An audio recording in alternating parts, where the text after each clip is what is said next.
Shalom, meus irmãos, muito bom dia. Mais uma vez temos o privilégio de estarmos juntos aqui na presença do Senhor, na casa do Senhor.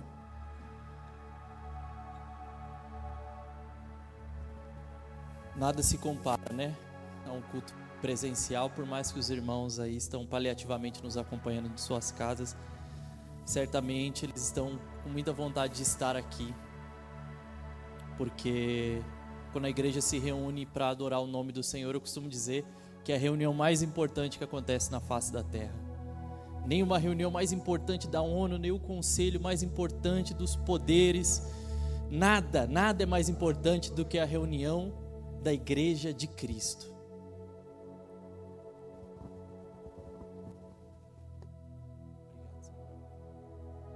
Nada é mais importante, irmãos, do que essa reunião. Aleluia. Nós vamos dar continuidade à nossa série chamada A Bíblia. Nós estamos aqui ministrando sobre os livros, dando aí uma visão geral sobre os livros da Bíblia. Começamos de trás para frente, então começamos de Apocalipse, passamos por Judas, Pedro, Tiago e agora nós vamos falar sobre Hebreus, a carta aos Hebreus. Antes de começarmos, quero te convidar a fechar os seus olhos, curvar a sua cabeça.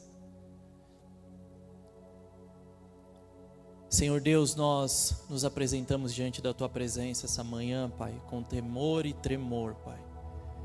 Ó Deus, em reverência à Tua palavra, em reverência à Tua verdade, Senhor, nós queremos te pedir, fala aos nossos corações essa manhã. Estamos sedentos de te ouvir, Pai, precisamos te ouvir. Precisamos ouvir a Tua voz, precisamos, Pai, que as Tuas verdades entrem no nosso coração e nos transformem, Pai.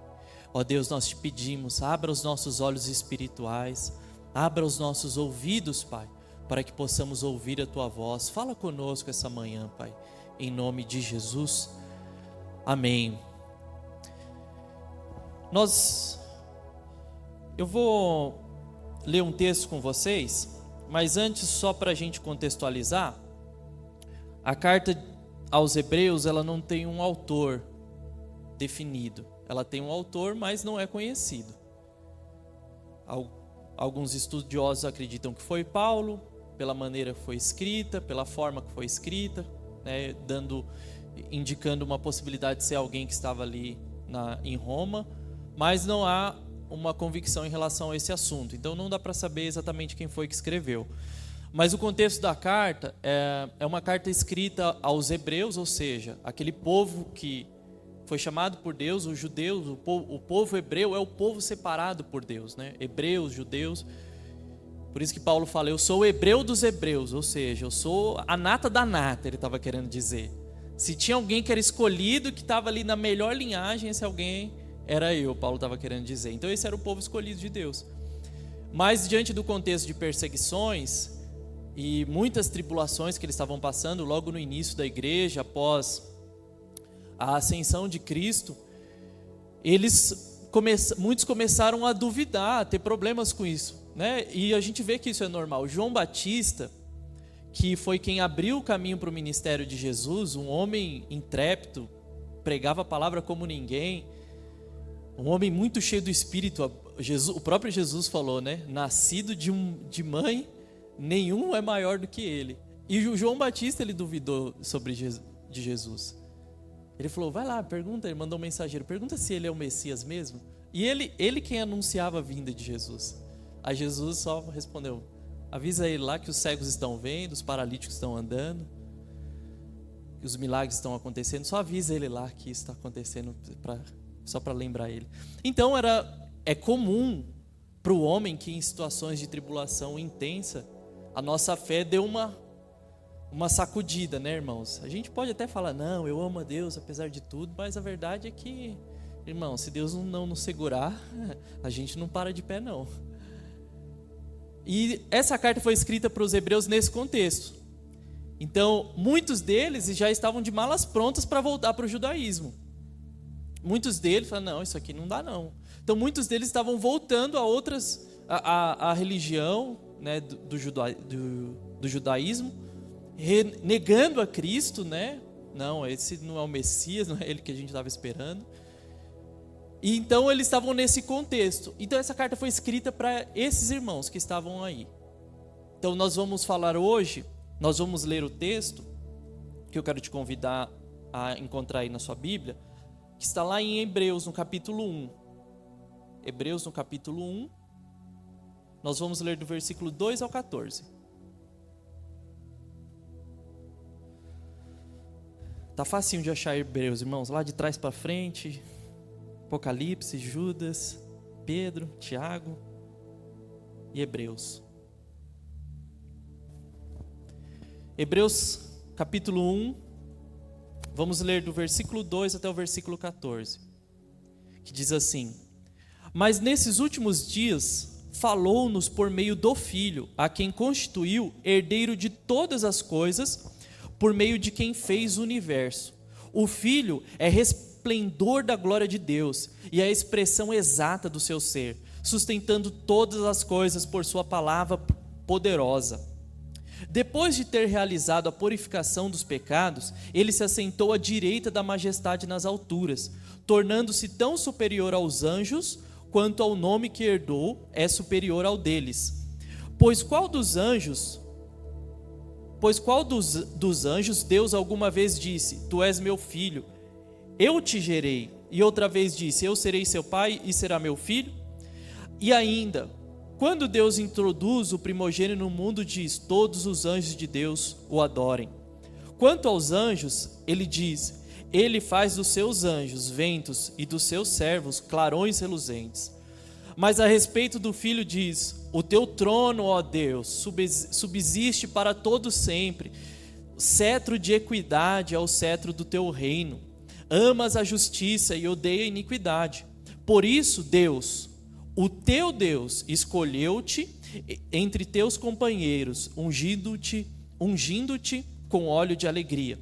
E também diz: No princípio o Senhor firmaste os fundamentos da terra, e os céus são obras das tuas mãos.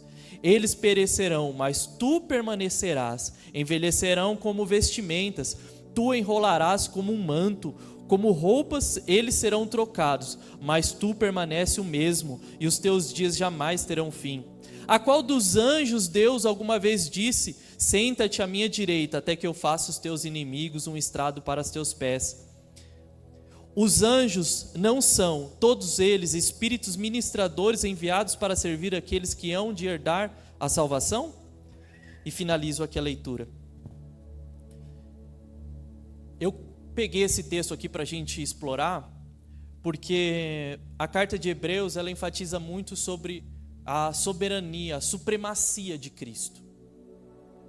E nós vamos explorar aqui o que o autor está dizendo, o que a palavra de Deus está nos dizendo acerca de Jesus.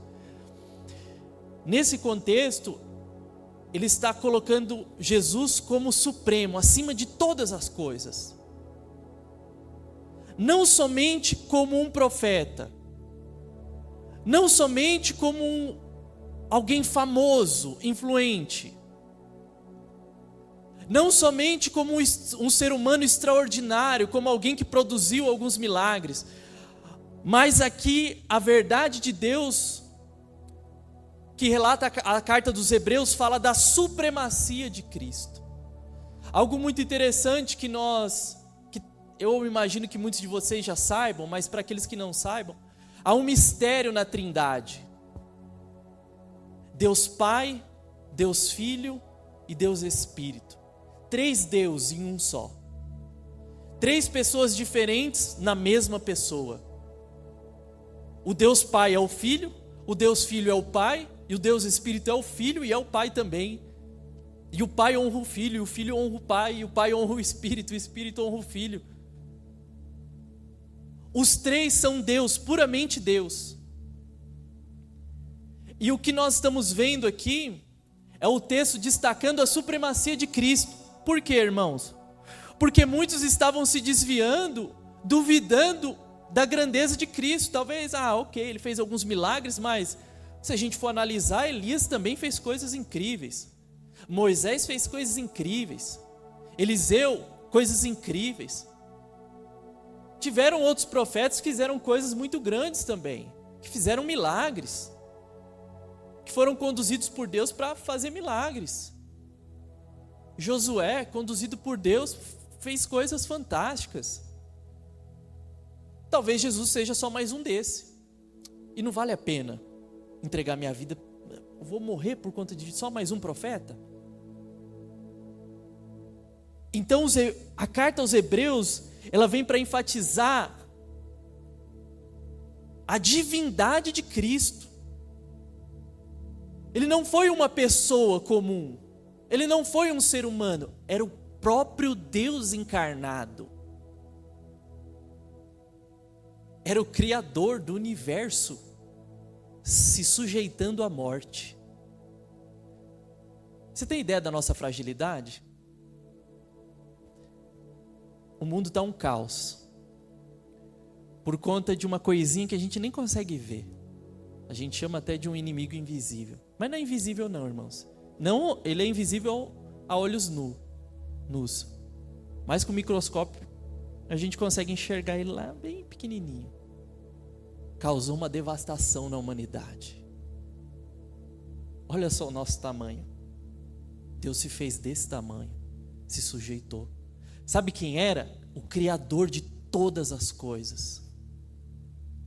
Às vezes a gente está diante do mar e a gente olha, né? Eu gosto de apreciar a natureza. E de fato, né, Romanos fala que a criação, ela expressa o poder de Deus.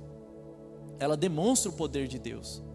Mas ela não demonstra todo o poder de Deus. Ela demonstra só aquilo que os nossos olhos conseguem contemplar. E a gente olha o mar e fala assim, nossa, que coisa grande, né? Assustadora, você olha, não tem fim, você imagina a quantidade de água, você imagina lá as profundezas, fala, meu Deus do céu, deve ter um monte de bicho estranho ali, que ninguém sabe o que é, que ninguém nunca viu, porque não dá para chegar lá. Grandioso demais, você se sente pequeno, mas sabe o que a Bíblia fala? Que os oceanos ele coloca como a mão, assim, dentro da mão dele. Deus usa essas figuras de linguagem, irmão, não é porque a mão de Deus é um pouco maior que o oceano. A Bíblia também fala, o salmista diz que Deus se assenta sobre o globo da terra. Já imaginou um ser tão grande, assentado assim, escorado, no globo da terra? Mas a Bíblia fala isso porque é o que a gente entende como grande. A gente não consegue imaginar a grandeza de tudo. O universo, irmãos, é infinito. A nossa galáxia é enorme. Eu quero te dizer, há milhões de galáxias. Olha o nosso tamanho, olha o tamanho dele. A gente não consegue dimensionar o tamanho desse Deus.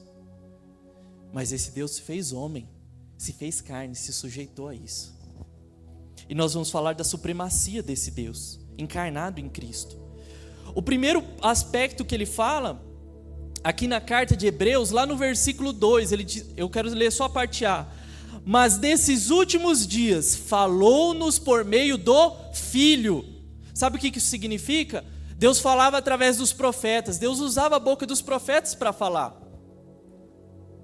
A gente vê diversos relatos lá no Antigo Testamento, né? Eis que te digo, eis que Deus manda te dizer, assim diz o Senhor dos Exércitos, não é? Inclusive até alguns irmãos que são usados em profecias, né, eles usam essa expressão, assim o Senhor manda te dizer, porque são profetas do Senhor, sendo usados pelo Senhor para falar algo. Mas irmãos, o primeiro ponto que eu quero falar é, a revelação através de Cristo é a mais superior que estava em Deus. Jesus é a revelação mais superior de Deus.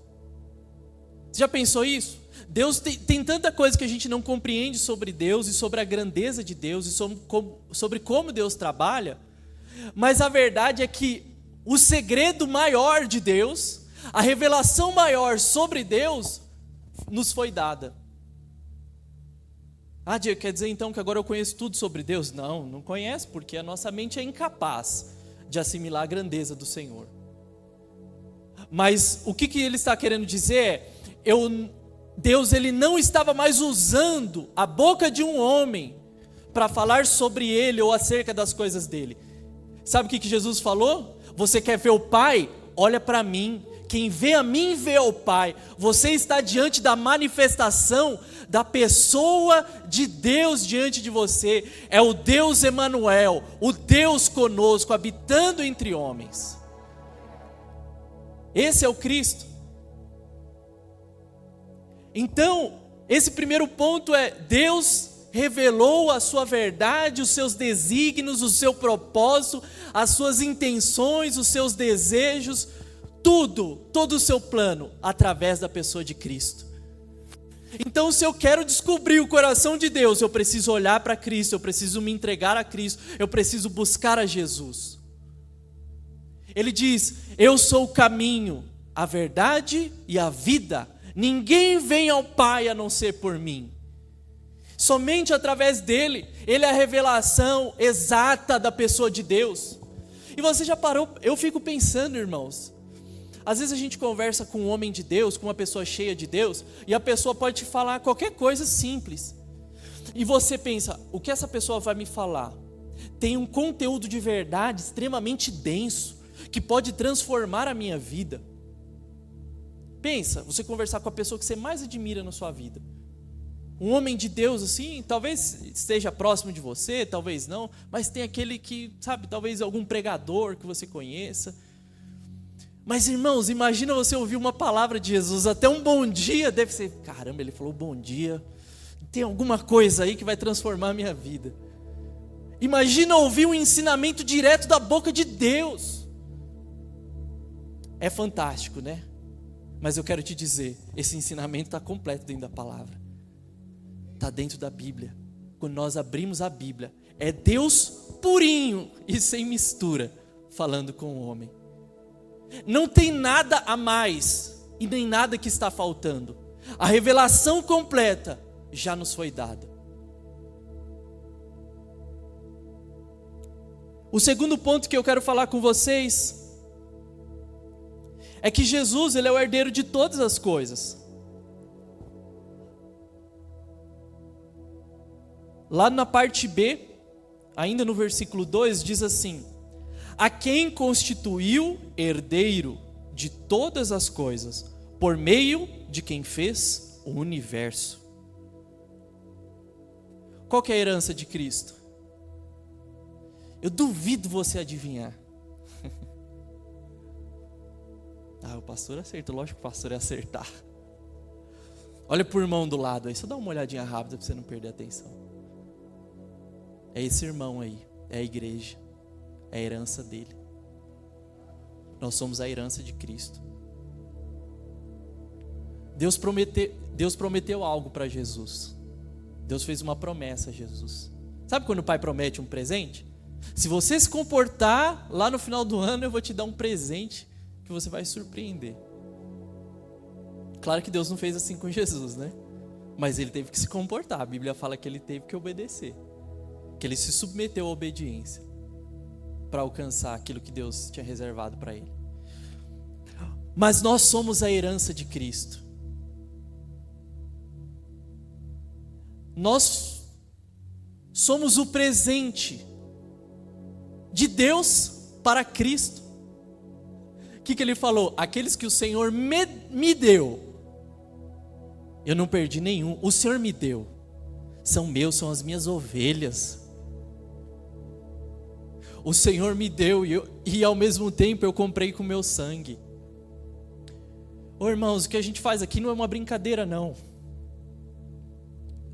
Você pode até achar que é uma brincadeira.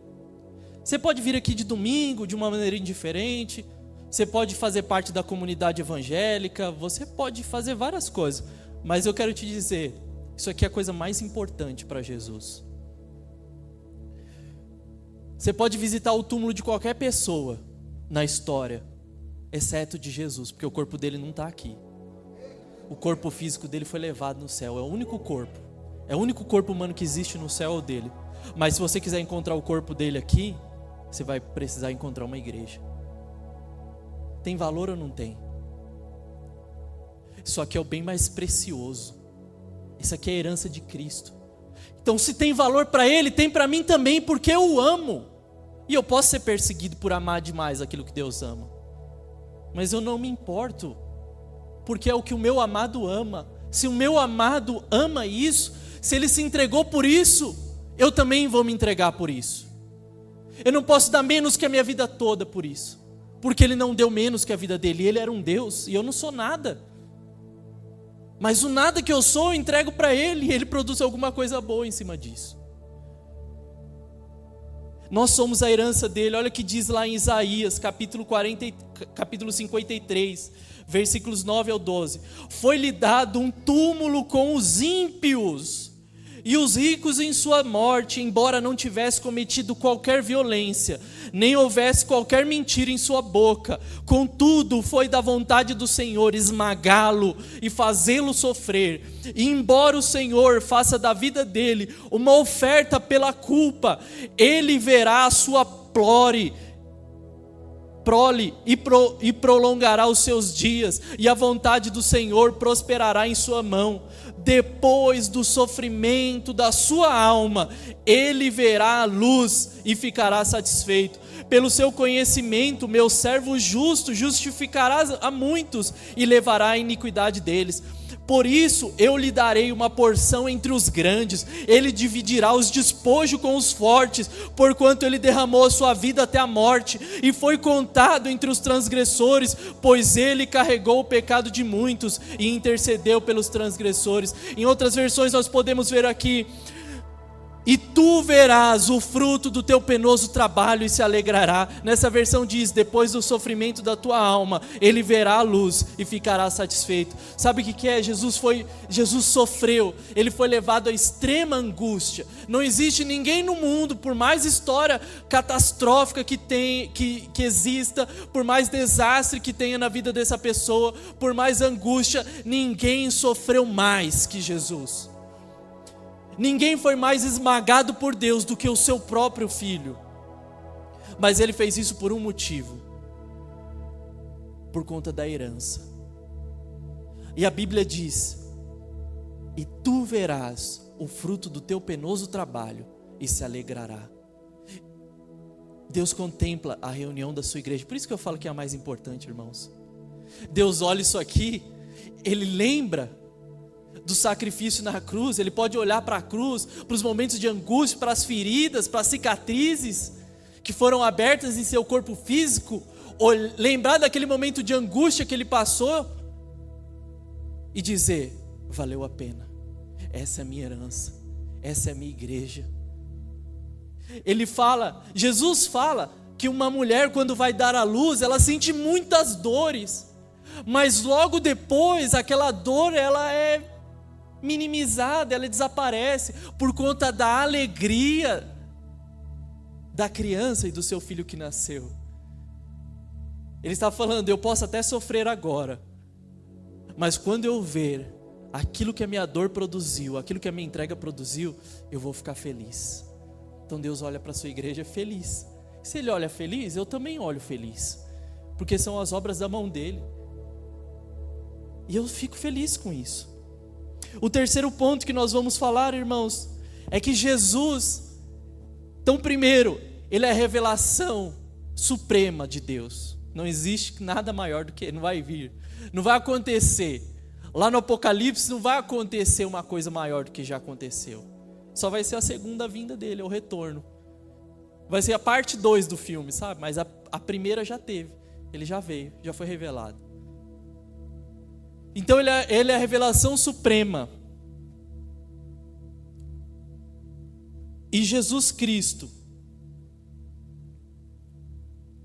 é herdeiro de todas as coisas. Segundo ponto. O terceiro ponto é: Jesus Cristo é o Criador do universo. Por que Hebreus está falando isso? Irmãos, como eu te falei lá no começo, alguns estavam se desviando, estavam de mala pronta para ir embora. E essa carta aos Hebreus vem para lembrar: olha, vocês não estão seguindo nenhum profeta não, vocês não estão seguindo nenhum homem, não é nenhum famoso, vocês estão seguindo o próprio Deus.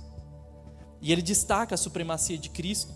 Lá no versículo 3 ainda do capítulo 1, diz assim: O Filho é resplendor da glória de Deus e é a expressão exata do seu ser, sustentando todas as coisas por sua palavra poderosa.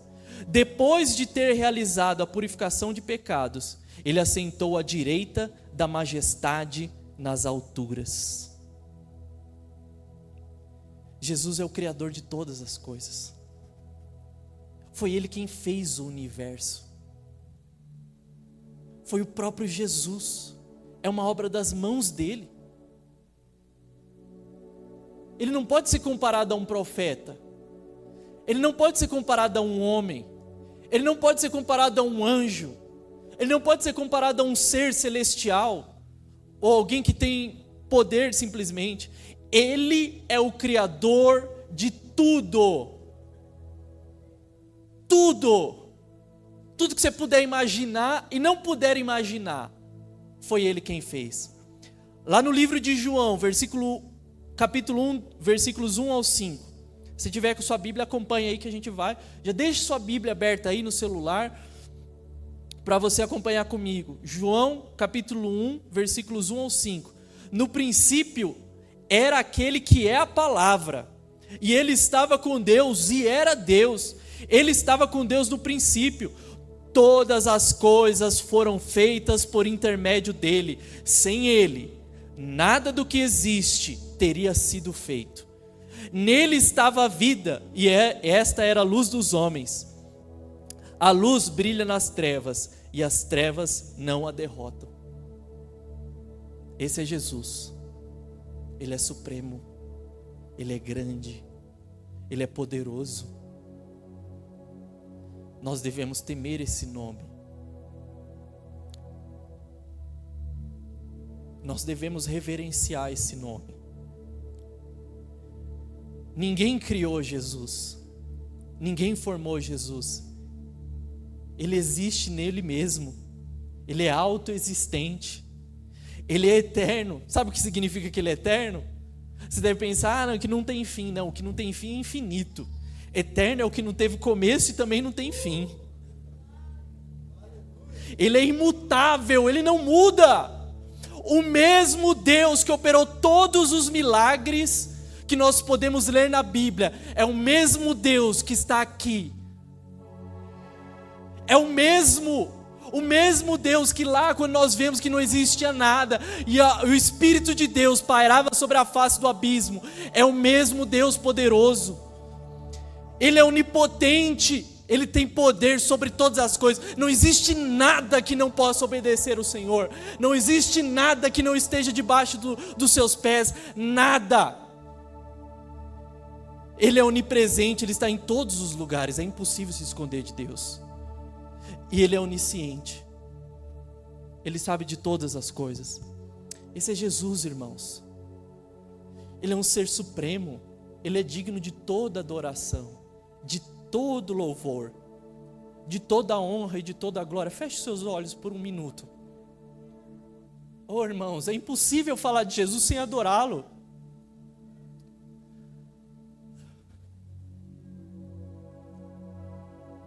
Contemple a grandeza de Deus. Oh, Jesus, o Senhor é grande, o Senhor é majestoso, Pai. Nós te damos honra. Honramos o teu nome, porque o Pai te colocou acima de todos os nomes. Nós te honramos, Senhor. Exaltamos o teu nome, o seu nome está acima de todos, Pai. Não há nada maior do que o Senhor, não há nada. Oh Deus, o Senhor é grande, o Senhor é o único Deus. Além do Senhor não há outro Deus. Nós te adoramos, Pai, e te exaltamos, amém. Abra os seus olhos, olha para cá. Ele é o Criador do universo, irmãos. Ele é superior aos profetas. Por que ele é superior aos profetas? Porque o livro de Hebreus nos ensina que ele é o sumo sacerdote. Ele foi a entrega perfeita. No Antigo Testamento, para haver purificação de pecados, era necessário que o sumo sacerdote fosse lá e ele fizesse a oferta dos animais em favor da humanidade. para que os pecados fossem perdoados. E ele adentrava lá uma vez por ano. Mas ele era um homem falho. Ele era simplesmente um homem, então ele precisava fazer aquilo todo ano. E mesmo assim não resolvia o problema do pecado. Mas Jesus, Hebreus ensina que Jesus, ele era o sacerdote perfeito. Ele era o sumo sacerdote perfeito, sem pecado. Nele não se encontrou erro. Não se encontrou pecado nele. E por isso que a entrega dele é definitiva. Por isso que nós não precisamos mais fazer nenhum tipo de sacrifício para alcançarmos o nosso perdão. Jesus foi suficiente, o sacrifício dele. Isto é, nenhum profeta poderia se entregar para salvar um homem. No máximo ele falaria algo de Deus. Mas Jesus Cristo é aquele que poderia ser o pagamento, ser a resolução do problema do pecado.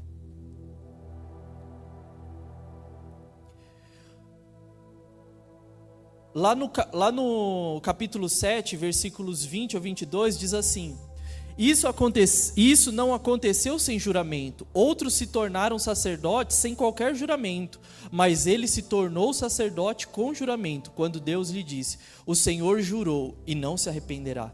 Tu és sacerdote para sempre. Jesus tornou-se, por isso mesmo, a garantia de uma aliança superior.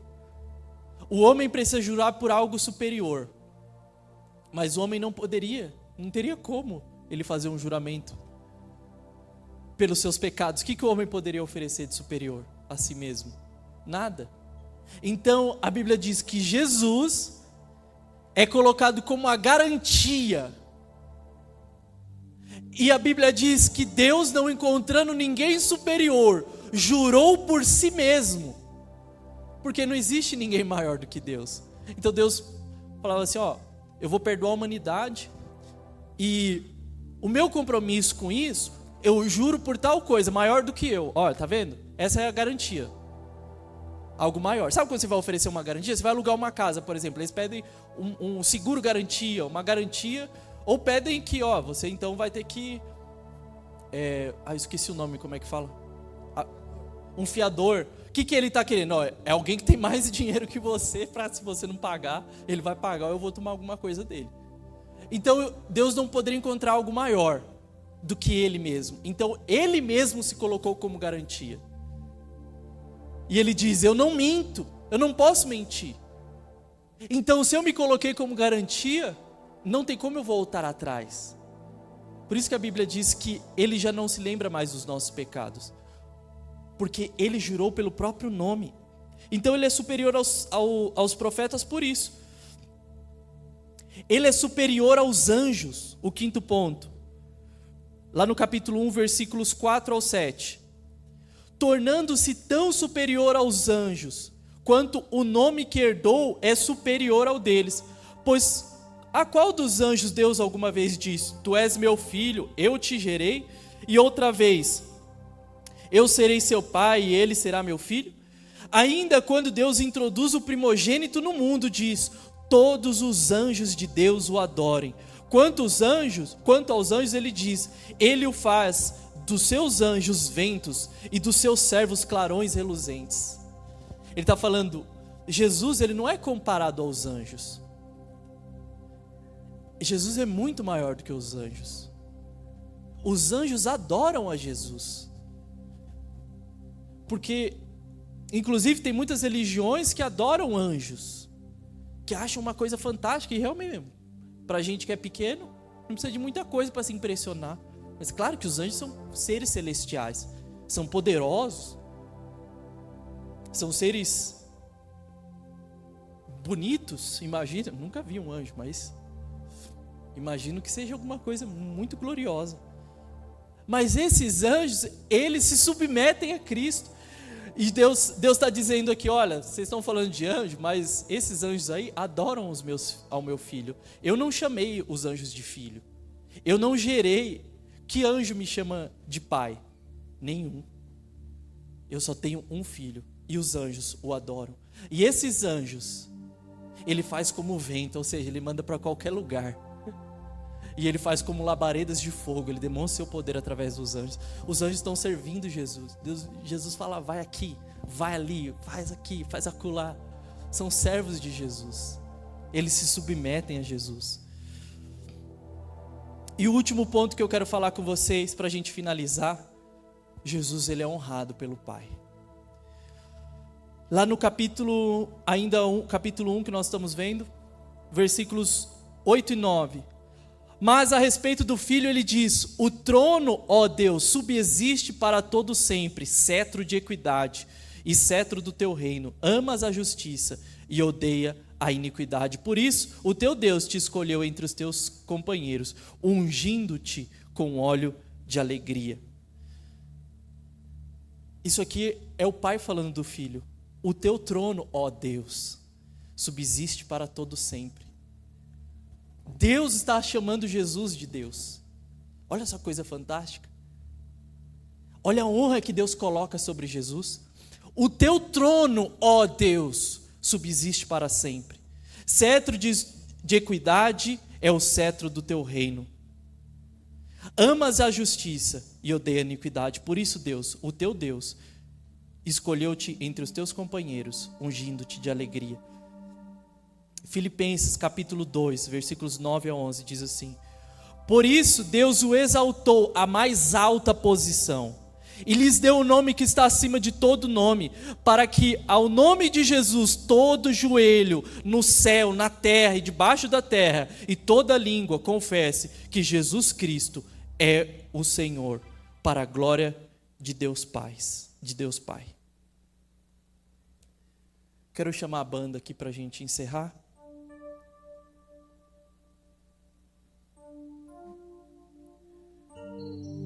O nome de Jesus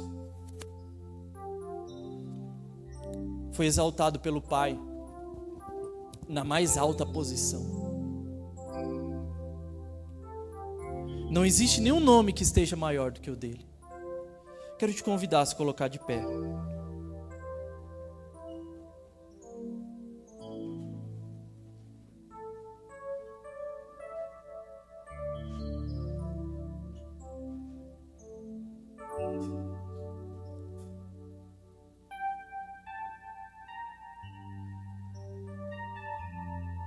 Meus irmãos, assim como o nosso pastor, eu sempre gosto de trazer uma mensagem que seja prática na nossa vida. E te falar algo, ó, faz isso, faz aquilo. Te dar instruções acerca da caminhada. Claro, diante daquilo que a palavra nos mostra. Mas hoje eu não trouxe nenhuma instrução para você. Eu só vim falar o que a Bíblia diz acerca da supremacia de Cristo e da grandeza dele. Mas eu quero te dizer, nenhum problema, nenhuma situação na sua vida é insolucionável. E quero te dizer muito mais do que isso. Não é a solução do seu problema que você precisa. Você precisa de Jesus. Você não foi criado para fazer nenhuma outra coisa a não ser exaltar o nome dele. Eu não fui criado para ter êxito social. Eu não fui criado para ter êxito financeiro. Eu não fui criado para ter êxito familiar, muito embora essas coisas aconteçam, porque Deus é muito bom conosco. Eu fui criado para adorar o Senhor. Feche os seus olhos. Nós vamos levantar o nome de Jesus. Nós vamos nos juntar aos anjos. Nós vamos nos juntar ao coral celestial nessa manhã. Irmãos, esqueça o seu problema agora. Talvez seja uma doença, talvez seja um problema conjugal, um problema familiar. Talvez você esteja cansado demais. Talvez você esteja triste, abatido. Talvez você esteja desanimado da caminhada com Deus. Oh, meu irmão, deixa isso de lado. Eu quero te convidar. Vamos adorar ao nome de Jesus.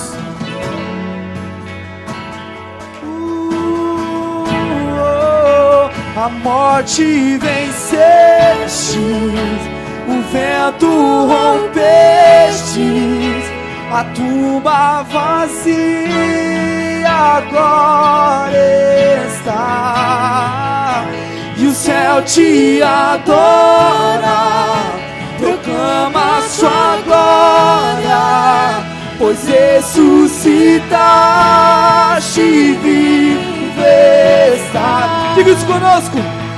És invencível, declare isso, irmão. Inigualável, erga suas mãos, hoje pra se renda a Ele, reinará. se renda a Ele. Que teu é o reino, tu é a glória, acima de todo nome está.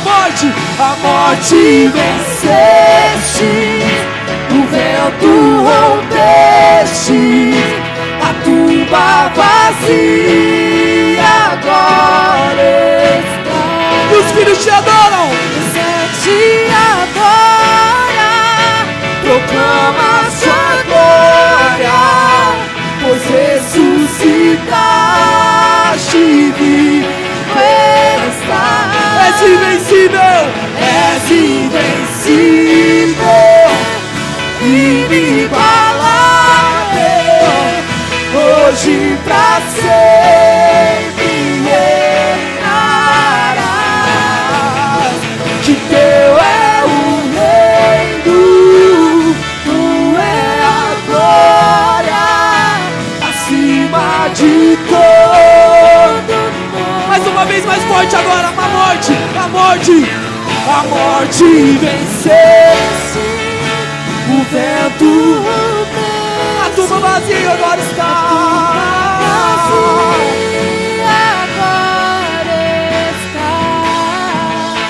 O céu te adora, proclama sua glória, pois ressuscitaste e vive está. O poderoso esse nome é, o poderoso esse nome. Exalte a Ele, levante o nome dEle nessa manhã. De Jesus, levante o nome dEle.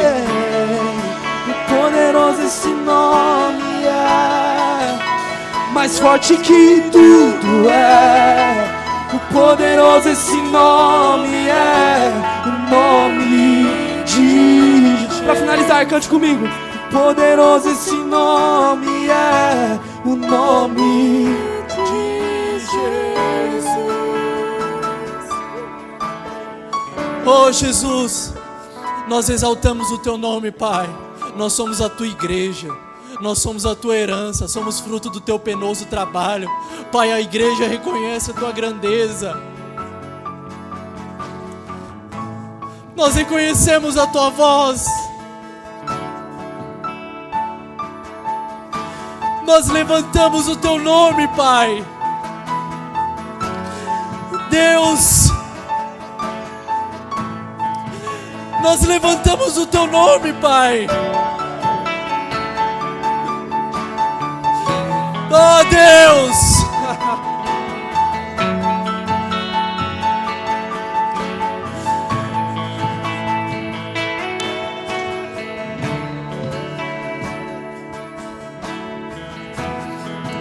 meus irmãos,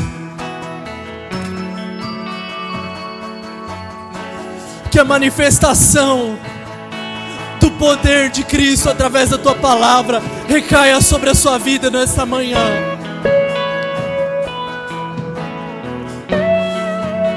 Que a glória que carrega o nome de Cristo transpareça através das suas vidas nessa manhã.